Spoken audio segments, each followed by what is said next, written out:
स्वागत है आप सभी का। आप देख रहे हैं स्पोर्ट्स प्लस और आपके साथ मैं हूं नितिशा बंसल। ग्लासगो में भले ही भारतीय खिलाड़ी मेडल्स की बारिश कर रहे हैं, लेकिन साउथहैम्पटन टेस्ट में टीम इंडिया पूरी तरह से बैकफुट पर नजर आ रही है। साउथहैम्पटन टेस्ट में टीम इंडिया बड़ी मुश्किलों में दिख रही है। टीम इंडिया टेस्ट बचाने की जद्दोजहद में लगी हुई है, तो वहीं कॉमनवेल्थ खेलों में भारतीय खिलाड़ियों का सुनहरा सफर जारी है। स्टार रेसलर सुशील कुमार एक बार फिर अखाड़े के किंग साबित हुए। तो चलिए बुलेटिन की शुरुआत करते हैं। रास नहीं आया राउस पाउल।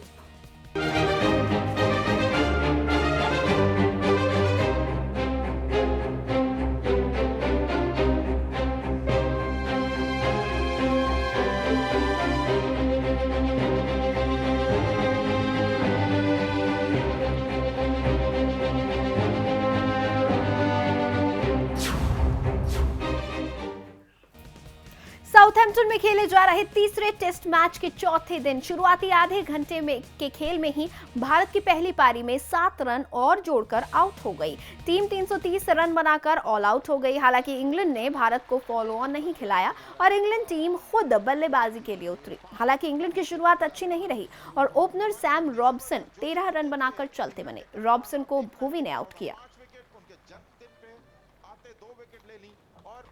चैंपियन गेंदबाजी की है उन्होंने जी फॉलो किया। ये देखिए क्या जबरदस्त बाउंसर अंदर आता हुआ छोड़ना चाह रहे थे और हल्का सा ग्लव लगा। बड़ा आसान कैच और अपनी सालगिरह पे, अपनी बर्थडे पे 5 लीड कर रहे हैं अपनी टीम को वापस ड्रेसिंग रूम में, बिकॉज दुनिया के बेहतरीन बॉलर में से एक बॉलर है। गेंद इनके हाथ में जबरदस्त किनारा और पहली सफलता।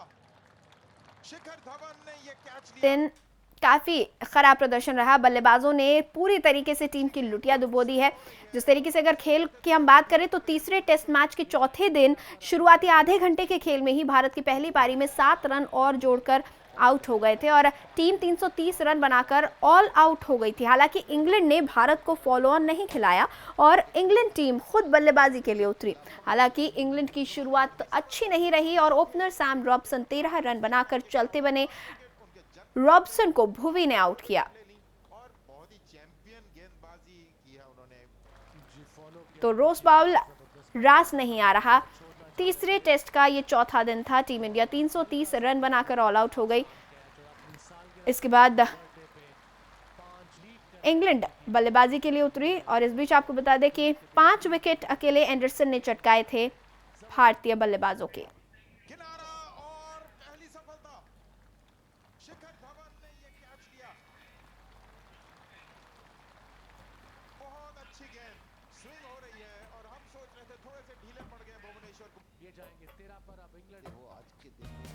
और इस वक्त हमारे सहयोगी रोहित जुगलान हमारे साथ सीधा जुड़े हुए हैं। उनसे हम बातचीत करेंगे। रोहित, अब दूसरी पारी में जिस तरह से खेल रही है इंग्लैंड, साफ है लंच या टी ब्रेक तक भारत एक बार फिर बल्लेबाजी करता दिख सकता है। बिल्कुल, जिस तरह से अब तक का प्रदर्शन रहा है बहुत एग्रेसिव उतर रहे हैं बल्ले और सबसे पहले चौंकाया है एलिस्टर कुक ने। जिस तरह से फॉलो ऑन अभी नहीं निपटा पाई थी टीम इंडिया, क्योंकि फॉलो ऑन के लिए उस समय जो है 40 ऑड रन और चाहिए थे और वहाँ पे ऐसा लग रहा था जैसे भारत को दोबारा बुलाएगी, लेकिन शायद गेंदबाजों को रेस्ट देना चाहते थे, क्योंकि गेंदबाजों ने पिछले जितने जो इनिंग्स में जिस तरह की गेंदबाजी की थी शायद थक गए थे वो, और ऐसा लग रहा था, झलक रहा था उनके प्रदर्शन में। लेकिन अब ये देखना दिलचस्प होगा कि किस तरह से आगे खेलती है इंग्लैंड की टीम पूरी तरह से।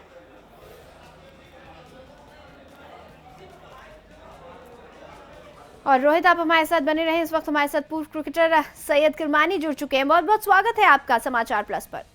शुक्रिया। किरमानी जी, सबसे बड़ा सवाल तो ये उठता है कि भारतीय बल्लेबाजों के प्रदर्शन पर यह सवाल है कि 569 रन के जवाब में 330 पर सिमट गई पूरी की पूरी टीम। ये कैसा खेल है? अरे इसी को कहते हैं क्रिकेट। जो इतने बदलाव आते हैं टेस्ट मैच के दौरान, कि कभी इंग्लैंड हावी होती है, कभी भारत हावी होती है, मगर इस टेस्ट मैच में पहले दिन से लेकर आज तक इंग्लैंड का दबाव रहा है और काफी भारी दबाव रहा है भारत की खिलाड़ियों पर और भारत की टीम पर। तो मैं समझता हूँ ये और एक दिन जो बाकी है, अब टी का समय हो चुका है मेरे ख्याल से, और इन्होंने 2 विकेट खो चुके हैं और काफी लीड इन्होंने ले चुके हैं। तो मैं बिल्कुल। समझता हूँ आखिरी दिन भारत की टीम पर काफी दबाव रहेगा और इनको मैच बचाना है तो बेहतरीन प्रदर्शन दिखाना पड़ेगा अपनी बल्लेबाजी पर। बिल्कुल, इस वक्त हमारे साथ हमारे खेल संवाददाता रोहित जुगलान भी जुड़े हुए हैं। रोहित, आप सवाल कर सकते हैं सैयद किरमानी साहब से। बिल्कुल किरमानी जी, मेरा जो सवाल है आपसे कि अब तक जिस तरह से भारतीय बल्लेबाज लगातार आउट होते गए हैं, वो कहीं ना कहीं टेक्निकल इश्यूज पे सवाल उठा रहा है कि टेक्निकली ये जो बल्लेबाज हैं काफ़ी गलतियां कर रहे हैं। जिस तरह से एक ही तरह का जो पैटर्न देखने को मिला है, चाहे वो शिखर धवन जिस तरह से आउट हो रहे हैं, जो गेंद आती है वो आउटसाइड ऑफ स्टंप होकर बिल्कुल एज दे रहे हैं, विराट कोहली भी कुछ इसी तरह की गलती कर रहे हैं। तो आपको लगता है कि टेक्निकली अब इन बल्लेबाजों को थोड़ा बेटर होना चाहिए, जिस तरह से कंडीशंस काफ़ी टफ है इंग्लैंड की? देखिए, हर एक की टेक्निक अलग अलग होती है। कंडीशंस के मुताबिक हर खिलाड़ी को अपनी टेक्निक थोड़ा संभालना पड़ता है। तो उस लिहाज से मैं समझता हूं कि भाई इसमें कोई टेक्निक, बल्लेबाजी में टेक्निक या बॉलिंग की टेक्निक या विकेट कीपिंग की टेक्निक, इम्पोर्टेंट जो होता है, अहम चीज जो होती है हर गेम में रिजल्ट होता है। तो चाहे आप शतक बनाइए किसी भी तरीके से, शतक इज ए शतक जो कहते हैं, 100 इज 100। तो टेक्निक वहां पे आपको अडॉप्ट करनी चाहिए क्योंकि पिच का कंडीशन जो है बेहतरीन कंडीशन है, जो बेहतरीन बाउंस और बॉल गेंद जो स्विंग हो रहा है बड़ी अच्छी तरीके से सीम हो रहा है। सीम के साथ पिच के साथ भी काफी अच्छी स्विंग हो रही है। जैसे कि सारे के सारे जो टेस्ट मैच देख रहे हैं तो पता चलेगा कि भाई किस तरीके से एंडरसन और ब्रॉड अपनी स्विंग से स्पॉट पे जो डालना है। हर गेंदबाज को यही सोचनी चाहिए कि भाई मैं कहाँ पिच करूं और कहाँ से बैट्समैन को गलत फुट पर ले आऊं। तो ये सोच होनी चाहिए, लगातार तरीके से सोच होनी चाहिए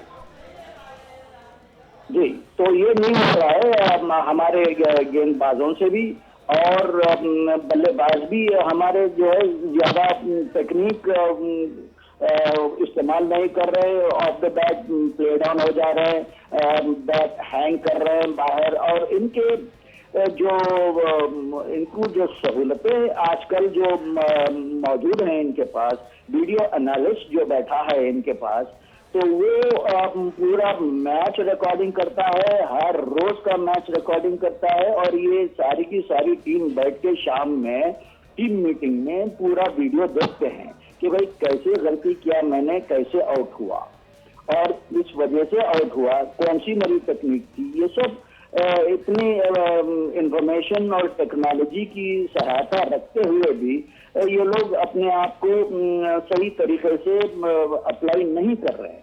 वैसे तो लक भी होनी चाहिए अपनी कैपेबिलिटी के साथ। हमारे जमाने में ये कोई तकनीक या कोई इंफॉर्मेशन टेक्नोलॉजी नहीं थी। हम खुद अपने आप को देखते थे कैसे आउट हुए भाई, और दूसरे खिलाड़ियों को देखते थे, जैसे ही आउट हुए हम अपने पोजीशन को देखते हैं। तो उस लिहाज से हम अपने आप में तकनीक कायम करते थे हमारी, जिस तरीके से भी है। चलिए, शुक्रिया सैयद किरमानी जी हमारे साथ जुड़ने के लिए। बिल्कुल रोहित, जिस तरीके का जो अंतर यहाँ पर देखने को मिल रहा है, इतना बड़ा अंतर, 569 रन के जवाब में 330 पर पूरी की पूरी टीम सिमट गई है। दोनों टीमों में इतने बड़े अंतर की वजह क्या लगती है? भारत बल्लेबाजी में फेल रहा या गेंदबाजों ने अपना काम ठीक से नहीं किया? देखिए, शुरुआत से ही जब हम टेस्ट मैच की अगर शुरुआत से बात करें तो निश्चित तौर पर भारतीय गेंदबाज पहले पूरी तरह से फेल रहे। जिस विकेट पे हमने देखा जिमी एंडरसन और स्टुअर्ट ब्रॉड का बॉल पूरी तरह से स्विंग भी कर रहा था, सीम भी कर रहा था, बाउंस भी निकाल रहे थे पूरी तरह से, और वो जो एग्रेशन है, जो मेहनत है, वो दिख रही थी इंग्लिश गेंदबाजों की। इसीलिए शायद आज कप्तान ने फॉलो ऑन नहीं दिया। और ये चीज़ सबसे बड़ी डिफरेंशिएट जो है क्रिएट कर गया दोनों टीमों के बीच की। जो इंग्लिश बॉलर्स थे वो लगातार विकेट्स निकालते रहे, हमारे गेंदबाज लगातार तरसते रहे। हालांकि फील्डर्स का भी योगदान रहा, जब अपॉर्चुनिटीज़ क्रिएट करवाई गई तो उस समय कैच ड्रॉप हुए, अंपायर्स का भी थोड़ा सा योगदान रहा, लेकिन इंग्लिश जो गेंदबाज हैं उन्होंने पूरी तरह से ऐसी कोई गलती नहीं की और उनके फील्डर्स ने भी उनका बखूबी साथ दिया। ऐसे में पहले गेंदबाजों ने पछाड़ दिया था टीम को, और फिर बची खुची जो लुटियाँ थी वो बल्लेबाजों ने जो है पूरी तरह से डुबा दी। जिस तरह से हमने देखा कि हर बल्लेबाज को स्टार्ट मिला, 30s में खेला। बिल्कुल जैसे किरमानी जी ने भी कहा कि स्टार्ट मिल रहा था, लेकिन जो एक बड़ी पारी की तरफ नहीं ले जा पा रहे थे, जो हर कोई बल्लेबाज, चाहे अजिंक्य रहाणे का शॉट देखें, पूरी तरह से सेटल होने के बाद इस तरह का स्ट्रोक अगर आप खेलें तो निश्चित तौर पर ऐसा कहा जा सकता है कि आपने विकेट अपना फेंक दिया। रोहित शर्मा को इतने मौके दिए जाते हैं, कल एक और मौका दिया गया था और वहाँ पे भी उन्होंने सेटल होने के बाद, जब आप 60-70 गेंदें खेल लेते हैं, उसके बाद अगर आप इस तरह की गलती करें तो निश्चित तौर पर फिर आपकी जो परफॉर्मेंस है वो सवालों के घेरे में खड़ी होती है। और जिस तरह से कल रोहित शर्मा और अजिंक्य रहाणे ने अपने विकेट को फेंका है, ऐसा लगता है जैसे बिल्कुल कुछ समझ नहीं आया उन्हें वो शॉट क्यों खेला। अब तक वो इस बात का जवाब नहीं दे पाए। दोनों ने इतना ज़रूर कहा है कि हम फ्रस्ट्रेटेड हैं, लेकिन फ्रस्ट्रेट होने से आप देखिए आपने टीम को किस कंडीशन में पहुंचा दिया है। बिल्कुल रोहित, और इंग्लैंड ने फॉलो ऑन नहीं खिलाया है, इसके पीछे क्या रणनीति हो सकती है? कप्तान कुक की जो रणनीति है वो क्या हो सकती है? देखिए, फॉलो ऑन के पीछे सबसे बड़ी वजह ये हो सकती है कि गेंदबाजों को थोड़ा सा रेस्ट देना चाहेंगे। जिस तरह से इतनी बेहतरीन गेंदबाजी की, एक बात और कि जिमी एंडरसन का आज जन्मदिन है तो शायद सेलिब्रेट भी कर सकते हैं क्योंकि 5 विकेट भी लिए हैं उन्होंने। और इस पूरे गेंदबाजी आक्रमण को आप देखें, क्रिस जॉर्डन और क्रिस वोक्स भी उनकी टीम में थे, लेकिन इन दोनों का नाम कहीं छुप सा गया है क्योंकि इन दोनों गेंदबाजों ने, जिमी एंडरसन और स्टुअर्ट ब्रॉड ने इतनी शानदार गेंदबाजी की है पूरे मैच में, और कहीं पे भी ऐसा नहीं लगा कि ये गेंदबाज थके से नजर आए हैं। और इसीलिए अगर आप देखें तो पार्टनरशिप इन दोनों के बीच की जो हुई है वो 500 विकेट्स, 501 विकेट्स, आज अगर जिमी एंडरसन के 2 विकेट स्कोर मिला दिया जाए तो 503 विकेट की पार्टनरशिप दोनों आपस में शेयर कर चुके हैं। बल्लेबाजी में अहम होती है पार्टनरशिप, लेकिन इन दोनों गेंदबाजों ने, और कहाँ 500 विकेट पे जब हम बात करते हैं पार्टनरशिप्स की तो कॉर्टनी वॉल्स और कर्टली एम्ब्रोस का नाम याद आता है, उसके बाद वकार यूनिस, वसीम अकरम का नाम याद आता है। और इतने घातक गेंदबाजों के बीच ये जो 2 नाम जुड़े हैं, निश्चित तौर पर भारत के लिए अब बहुत बड़ा संकट बनने वाले हैं ये 2 नाम। तो जिमी एंडरसन, माफ़ कीजिएगा, एलिस्टर कुक का जो आज का फैसला है कि फॉलो ऑन नहीं दिया, उसका सबसे बड़ा कारण यही है कि रिफ्रेश थोड़ा सा कर देना चाहते हैं गेंदबाज को, रणनीति बनाएंगे और फिर नए जो गेंदबाज हैं वो बिल्कुल नई एनर्जी के साथ आएंगे और आज फिर एक बार भारत के 10 विकेट लेने की उम्मीद करेगी ये टीम, क्योंकि अगर यहाँ से टेस्ट मैच जीत जाती है तो 1-1 की बराबरी हो जाएगी टेस्ट मैच में। चलिए, शुक्रिया रोहित इस पूरी बातचीत के लिए आपका। धन्यवाद। और अब एक नजर डाल लेते हैं भारतीय बल्लेबाजों के प्रदर्शन पर। शिखर धवन ने 6 रन दिए हैं, 17 गेंद उन्होंने गेंदबाजी की थी। और मुरली विजय की अगर बात करें बल्लेबाजों की तो उन्होंने 95 गेंदों पर 35 रन बनाए हैं। चेतेश्वर पुजारा ने 52 गेंदों पर 24 रन बनाए हैं, 3 चौके उन्होंने जड़े हैं। वहीं विराट कोहली ने 75 गेंदों पर 39 रन बनाए हैं, 3 चौके भी लगाए हैं। अगर बात की जाए अजिंक्य रहाणे की तो 113 गेंद उन्होंने खेली, लेकिन महज 54 रन बना पाए 5 चौकों की मदद से। रोहित शर्मा ने 61 गेंदों पर 28 रन बनाए, जिसमें 3 चौके भी जड़े। कैप्टन कूल यानी MS धोनी ने 113 गेंदों पर 50 रन बनाए, जिसमें 5 चौके और 1 छक्का भी शामिल था। टीम के स्टार बल्लेबाज विराट कोहली का बल्ला रनों को तरस गया है। लगातार 5वीं बार कोहली ने अपने फैंस को निराश किया, तो वहीं कोहली का फॉर्म में ना होना धोनी के लिए एक बड़ा सिरदर्द सा बन गया है।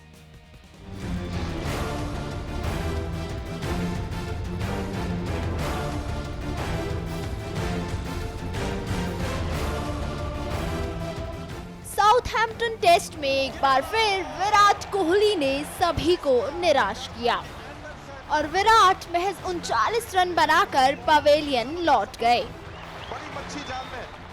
पिछली 5 पारियों में विराट के बल्ले से एक अर्धशतक भी नहीं निकला। पहली पारी में 1 रन, दूसरी पारी में 8, तीसरी पारी में 25 रन, चौथी पारी में 0 पर आउट। तो वहीं 5वीं पारी में विराट कोहली ने 39 रन की पारी खेली। ये 5 पारियां विराट कोहली के बल्ले से निकला रनों का ग्राफ है। लिहाजा अब सारे क्रिकेट फैंस के जहन में बस यही सवाल है कि आखिर विराट को क्या हुआ। आखिर इंग्लिश धरती पर कदम रखते ही विराट के प्रदर्शन में गिरावट क्यों आ गई। साउथहैम्पटन की इस जंग में विराट के बल्ले से टीम इंडिया को एक बड़ी पारी की जरूरत थी। हालांकि जिस अंदाज में उन्होंने शुरुआत की उससे उम्मीदें भी बढ़ी कि अब विराट रुकने वाले नहीं हैं। लेकिन एंडरसन की एक गेंद को खेलने का खामियाजा विराट को अपना विकेट गंवाकर उठाना पड़ा। पर बहुत ही जबरदस्त सफलता, बड़ी मच्छी जाल में। वैसे सीरीज में ये पहला मौका नहीं था जब विराट उम्मीदों को तोड़कर चलते बने। ना तो रोज बाउल की बैटिंग ट्रैक पर उनका बल्ला आग उगल सका और ना ही लॉर्ड्स के मैदान पर वो जमा सके रंग। की फॉर्म इस वक्त बहुत खराब। नॉटिंघम से लेकर साउथहैम्पटन तक विराट का बल्ला रनों का सूखा झेल रहा है। कभी उनका डिफेंस कमजोर पड़ जा रहा है तो कभी शॉट खेलने की जल्दबाजी उन्हें ले डूब रही है। लिहाजा 3 टेस्ट मैचों की 5 पारियों में विराट के बल्ले से 14.60 की बेहद खराब औसत से सिर्फ 73 रन निकले हैं, जबकि उनसे कहीं बेहतर औसत भुवनेश्वर कुमार और मोहम्मद शमी का है, जो बल्लेबाज नहीं गेंदबाज हैं। साफ है इंग्लिश सरजमी पर विराट कोहली के बल्ले से लगातार नाकामियों की बढ़ती हुई लिस्ट से कप्तान धोनी की मुश्किलें भी बढ़ गई हैं। श्रद्धा बगदवाल, स्पोर्ट्स डेस्क, समाचार प्लस। और स्पोर्ट्स प्लस में फिलहाल वक्त एक छोटे से ब्रेक का हो चला है। जल्द हाजिर होंगे, बने रहिए हमारे साथ।